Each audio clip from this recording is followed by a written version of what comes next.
అల్లూరు జిల్లా చింతపల్లి మండలం ఏ అన్నవరంలో 1,50,00,000 విలువైన గంజాయిని పోలీసులు స్వాధీనం చేసుకున్నారు. కొందరు వ్యక్తులు ఒడిశాలోని దవడపల్లి వద్ద గంజాయిని కొనుగోలు చేసి జెర్రీల రహదారి గుండా మైదాన ప్రాంతానికి తరలిస్తున్నట్లు పోలీసులు గుర్తించారు.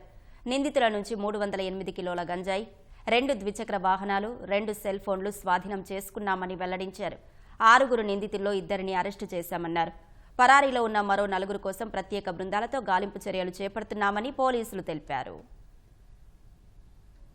ఒడిశాలో ఒక విలేజ్, చిత్రకొండ బ్లాక్లో ఒక విలేజ్ ఉంది, దౌడపల్లి విలేజ్. అక్కడ నుంచి గాంజా ఇక్కడ జరీరా రూట్ యూజ్ చేసిన తర్వాత కోటగుణాలు వచ్చారు.